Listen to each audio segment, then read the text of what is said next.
There's a pretty one, Ulysses.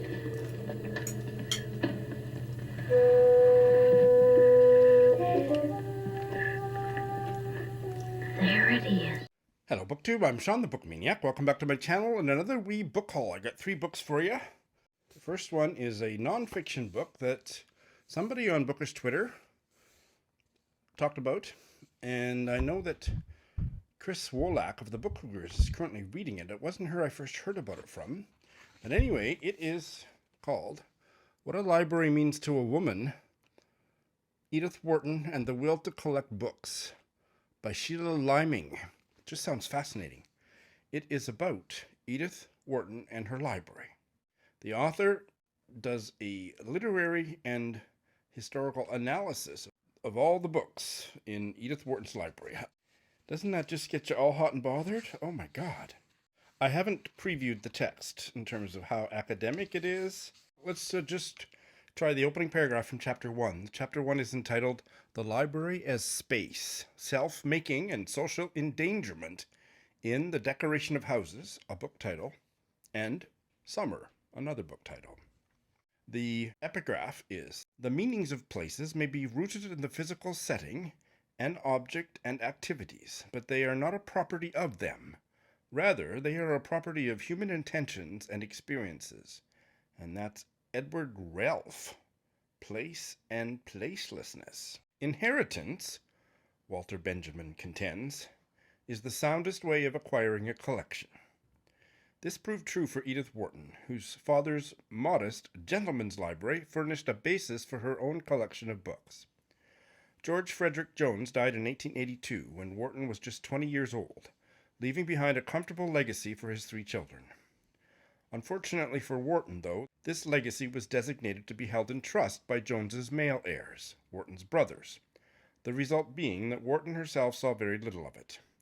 She succeeded, however, in wresting the bulk of her father's library away from her brothers, and this is no small feat when one considers that Wharton's brothers were both college educated, whereas she never attended school in her life.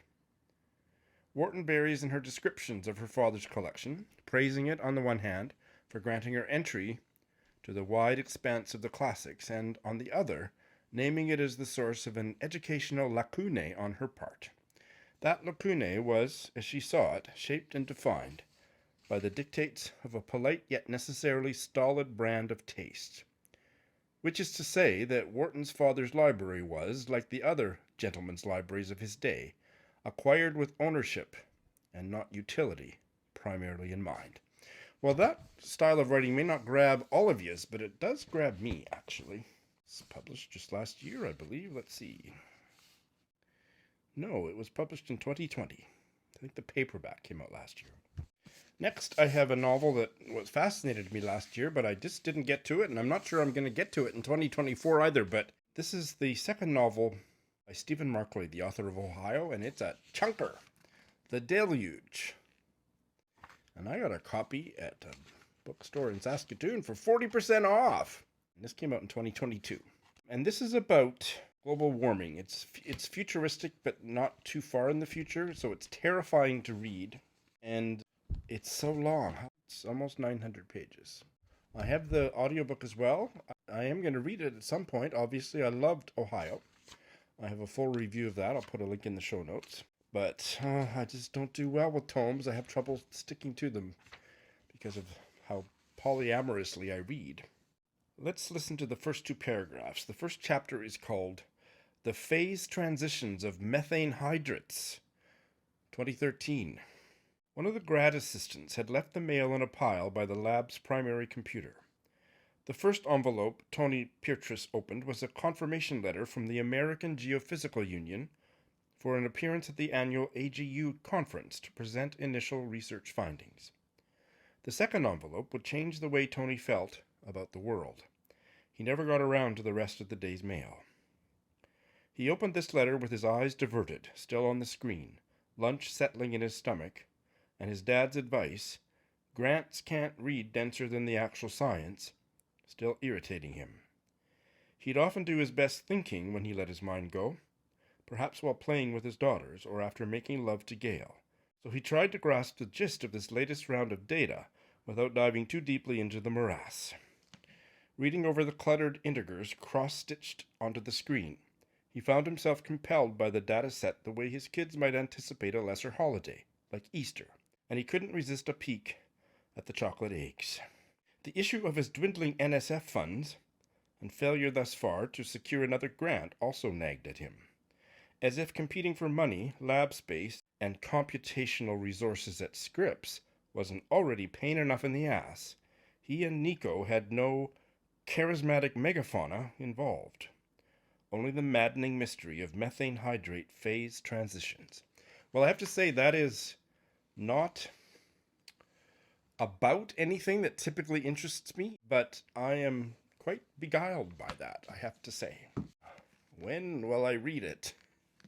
And finally, this is the first of a small collection of books that were a gift to me from an old friend of mine from my high school days, and she is the niece of this Western Canadian poet, this Saskatoon poet who died 15 years ago perhaps, Anne Szumigalski, and this is one of Anne Szumigalski's poetry collections. It's called Women Reading in Bath. And Anne Szumigalski is my friend Tessa's aunt, which I didn't know when I knew Tessa, because probably when I knew Tessa in the mid-1980s, I didn't know who Anne Szumigalski was, but she is one of Western Canada's most prominent poets, or certainly was in her day. She was born in London, lived in Holland, and married a Polish guy, hence the surname Szumigalski. This collection is from 1974. I remember Anne Szumigalski from the 1980s and 1990s. Every literary reading I ever went to that featured more than one reading, she was there. And I remember her very well. And she was a dear friend of Dave Carpenter's, who you've seen on my channel. And my old friend Tessa remembers her very warmly as one of her beloved aunts. Well, let's hear the title poem, shall we? Woman Reading in Bath. I am reading this sight unseen.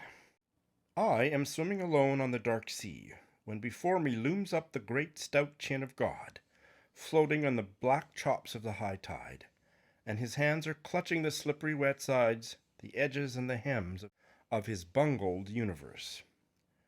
What's this curling murderously around my neck? What's this strangling over the blue knots of my neck? Wiry fingers of hair, thick knuckle bladders, it is a long curled lock from the Godhead, red as sargassum. When the eye is shut, then shall the great globe dim, like a popped bulb scattering flakes of slowly falling volcano glass round the vast bulges of softly swimming belly. And does the great thumping Creator's heart somehow sit inside and direct the traffic of sharks and seals and obedient shoals? Lucky and cunning from the dark, I watch the huge mouthful of deified teeth from which squeaks out a puny cry meant to be a roar. Great heave of the chest, but yet a breath so small it hardly blows my hair about as I tread water in the shallows, under the square shadow of his shoulders. He heaves up on stick legs like a fat bird. Crack, crack, the shanks have snapped, and down he flops on the shingles, gasping and stranded. I, the director, pick up the phone, connecting me to the sky and the undersea silt. I say, birds come down from the clouds. I say, great crabs come up from the deep. Chew on this mass. Feed all your children on it for a year. Oh, what a dry and brittle skeleton he makes. But on the last day a small bone hand shall creep out of the grey shore sand, and grasping a pebble, throw it over my head into deep water. Well, I don't pretend to understand that. I'm not much of a poetry reader, but the rhythm of it, the meter of it, and there's a better word than the sound of it, but the way the words rolled off my tongue, I thought was absolutely glorious. So, what do you think of these? Thanks for watching.